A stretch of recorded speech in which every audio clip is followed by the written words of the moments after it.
Good morning. Our hand today is going to be Queen Jack of Hearts. We are in the blinds, and I think moving forward we'll probably finish this out in the blinds. Don't have a whole lot of time today, so I'm just going to kind of get right into it.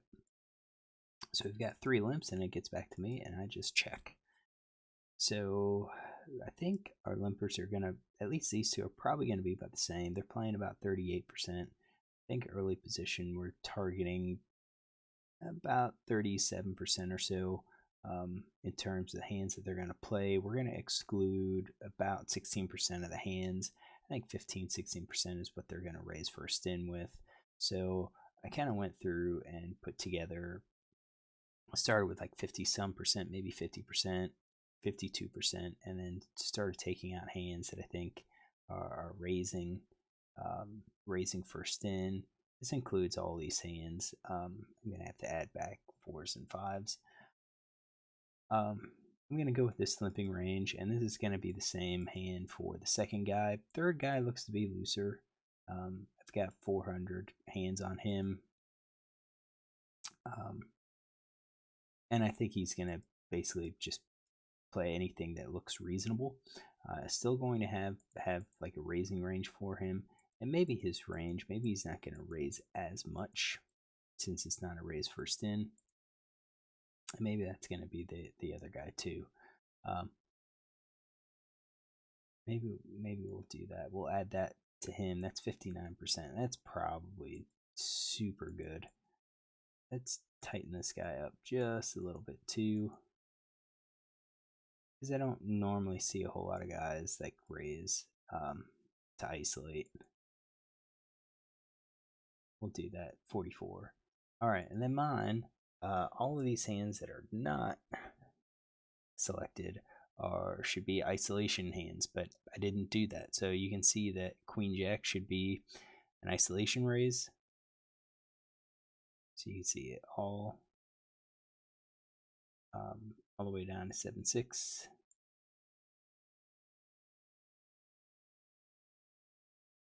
Those are optional hands. You can see optional ISO includes some of these. I guess we'll include those, because it was that's probably what I was playing. I would isolate with those. In this spot, I probably wouldn't isolate with this hand. I think players are just too loose. I think it's too unlikely that we'll get called and then we'll be playing out of position. I think it might be better just to take a flop, but people could disagree. So we see a flop, Queen 8-6. This is a situation where I think probably we could bet. We should just go ahead and take the lead. We've got top pair. We've got backdoor heart draw. No one really has initiative. I think we bet. We're going to get callers by like any 9, probably, any 8, probably, 6 queens are going to get called. I don't think ace queen's out there. I don't think really king queen's out there. So right now I do kind of think that I'm ahead. I chose a check, and again, I think this is probably okay. We're 4-way pot. We don't really have initiative, so we can check, and then we can kind of go for a check call, and then see what develops. So now we have the same guy limped. That's small. That's a real weak play. I don't think 2 pair is going to be betting that. Maybe the top pair. I think he's betting something like this. This next player,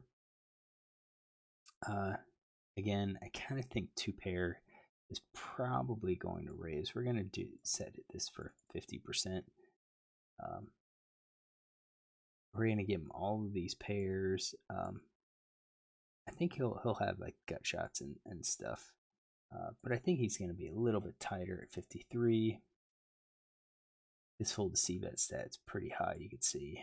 So, I mean, that's 53%. Basically, any pair he's going to continue with or draw. This next player, pretty low. We will include the 2-pair. I think sets are going to be raising. Actually, this guy's 2-pair is going to be raising. Um, you've got top pair, you've got your open enders, you got your gut shots. That's 55%. And then it comes back to me, and we're going to be a little bit more cautious on what we play. I think sets and 2-pair probably. If I was going for a raise, I probably wouldn't at this point because of the weak bet. I think what we can hope for is larger, somebody bet larger, or we ourselves bet larger. I think if we come over the top here, we're going to have to be raising it to maybe like 6, 7 big blinds. And we could raise it to 4 or 5. That could also work. But we're raising it and we're putting pressure on it. So I kind of think at this point, rightly or wrongly, I think we're probably calling and hoping that the turn gives some improvement to encourage players to call. So I think if I check raise it, I don't think we're going to get called. Although, you do have like 7, 8, 8, 9. I think are all gonna call. So maybe that is sets and 2-pair we raise. I believe I just called here. So I think sets and 2-pair raise, and then probably our open ender raises. I think we're gonna leave some gut shots in there. I think we're gonna have middle pair, top pair call. I'm not thrilled with middle pair, but I think the middle pair is going to be calling as part of gut shots. And I don't really think it's worth it to try to chase down 2-card backdoor flush draw. So we're going to be pretty darn tight here with our range. And again, it was a big blind. We didn't invest much, so why start throwing money in a situation where, hey, we got to see the flop for free? That's kind of been a big part of my play, especially from the blinds. 10 of clubs. Do we bet now? I think now is an opportunity to bet. If we get raised, we're probably going to be behind queen, possibly 2-pair at that point. A 7-9 connects with the straight. I mean, it's a small combo, but I think you've opened up the possibility for people to actually call now with actual gut shots. So perhaps we bet with the straight and 2-pair. Although once we check called, I think we're check calling again and then going for check raises. So we checked, and then this guy bets again, and this is just very weak. We're going to close these. This is just a very weak bet. I don't even give him credit for a straight. I don't give him credit for a 2-pair. I think he's going to be betting larger. I don't even give him credit really for a top pair type hand. I think he's got a weaker pair. Maybe some of these draws that he's betting. Again, he's just betting to bet. And then that comes back to us. What can we do? If I think he's betting to bet, I think I'm way ahead. And I think if I raise, I don't think I'm getting called. So for that, I think maybe a better play is just to call and then go for a bet on the river. And hope that he gets suspicious and calls with one of his weaker pairs. I think we call middle pair plus. We've got our flush draw open enders. Probably our gut shots too, and I think we can include those as bluffs on the river. And then the 9 hits and we improve. So I was going to say that a lot of those misdraws, we would probably lead out to balance the time so we have the straight. Now that we do connect with the straight, I think we bet here. I think we bet our straight. I don't think we bet these other ones. And I think we kind of throw up like a nothing hand, just kind of as bluffs, some of these low cards. And then everything else we probably just check. So I did bet. I bet the pot. and he comes over the top. Really only behind King Jack, and he could have that. Um, so he could have a King Jack. Well, I guess no, because when did we get rid of it? Oh, we kind of got rid of. I thought we had all this junk in here.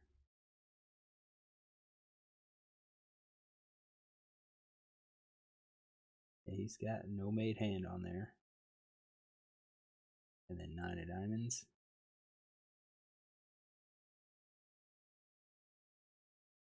He's got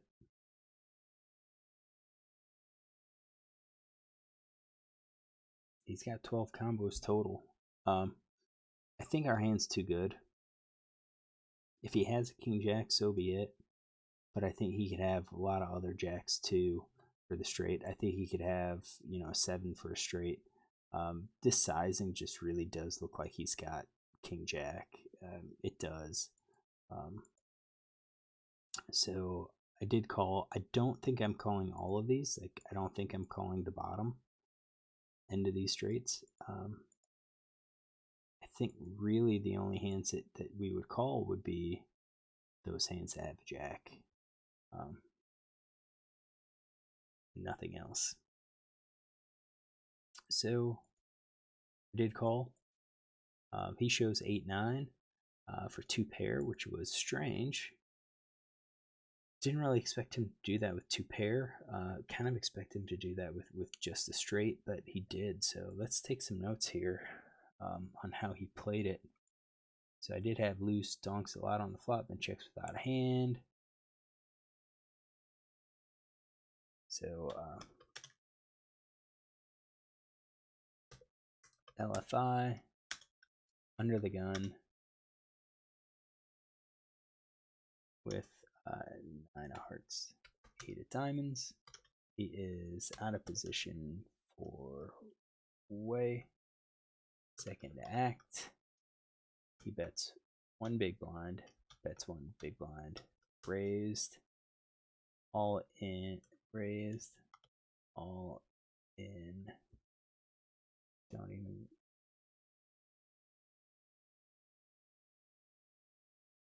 Big over bet. Queen of spades, 8 of clubs, 6 of hearts. 10 of clubs, 9 of diamonds. All right. Yeah, I won the hand. I'm not sure how I like playing this. Kind of feel like our hand's like way too strong just to limp, just to check behind a pre-flop. I think we need to try to take initiative with a lot of these hands. I mean, their limps are saying that they are pretty weak to begin with, so why not just go ahead and isolate it? If we get heads up, we get heads up. We're out of position. That's not ideal, but we're against some looser players. If we isolated, I do think we end up leading here. I think this player's going to have a lot of hands that he calls with. He's definitely calling with that 8. I think he's going to call with the 8. He's going to call with on the turn. He's going to call any barrel on the turn. And then probably same situation. He's probably just going to dump it with 2 pair, and we're going to take a stack. Probably a weaker part of my game is this out of position play, especially from the blinds. I tend to play tight from the blinds. If there's a raise, probably wouldn't call this, which is somewhat surprising to some, but we're out of position, and trying to overcome that positional disadvantage is pretty tough. And when I look at Poker Tracker stats, yeah, I mean it's I've improved my win rate just by folding a lot of these marginal hands from the blinds and not chasing. So it seems to have saved me money in the long run by doing that. But I think overall, I'm glad I won. Glad I called. I don't think we could fold on the river. Now that we have notes on this guy, and we do have notes on him a lot, we're gonna have to be aware that he can make these crazy plays with 2 pair. So if we have a straight, even if it's a bottom end of the straight, we should probably call. So hopefully you enjoy this. Again, we'll probably be looking at the blind situations, some connectors from the blind hand moving forward, and hopefully we kind of get a better idea of how to play. If you like this, look tomorrow for another.